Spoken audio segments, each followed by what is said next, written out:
নেটে রিশাদের এমন ব্যাটিং তাণ্ডব নিশ্চয়ই স্বস্তি দেবে গ্লোবাল লিগ খেলতে যাওয়া রংপুর রাইডার্সকে। কেননা টি-20 ফরম্যাটে সাফল্য পেতে এমন মারমুখী মূর্তি তো ধারণ করতে হয় প্রতিটি ক্রিকেটারকে।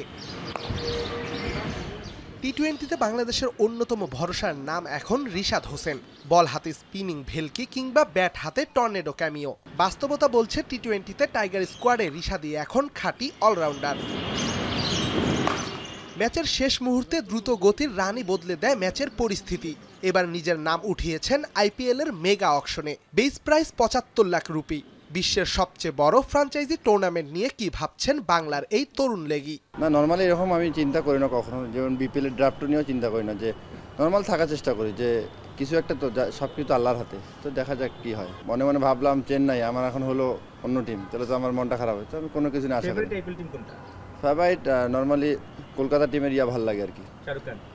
শাহরুখ খান না, আমার কলকাতার সাকিব ভাই খেলছে, লিটন দা খেলছে, তো নর্মালি ভালো লাগে আর কি। ওয়েস্ট ইন্ডিজের গায়নায় গ্লোবাল সুপার লিগ শেষ করে জাতীয় দলের সঙ্গে যোগ দেবেন রিশাদ হোসেন। সিরিজ নিয়ে আলাদাভাবেই নিয়েছেন প্রস্তুতি। সুযোগ পেয়ে নিজের বোলিং নিয়ে আলাদাভাবে কাজ করেছেন দেশের কিংবদন্তি স্পিনার মোহাম্মদ রফিকের সাথে। আর ব্যাটিংয়ের তালিম নিয়েছেন আরেক কিংবদন্তি আশরাফুলের কাছে। না, উনি অনেকদিন পর আমার সঙ্গে দেখা হলেন, বলতেছিল যে ভালো হচ্ছে, এটা একটু ট্রাই করতে পারো, এই আর কি, বেশি কিছু ভালো। আমি ওনার সঙ্গে খেলছিলাম, তো বন্ডিংটা অনেক ভালো, তো আসার পরে কাজ করে ভালো লাগতেছে। তো আশা করব সামনে খেলাগুলোতে আরো বেনিফিট পাবো।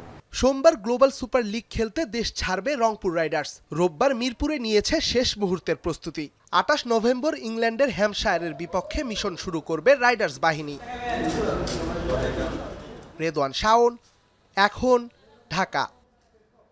মাঠের অলরাউন্ডার আমি, আর ঘরের allrounder Tylox. Tylox toilet cleaner. Clean মানেই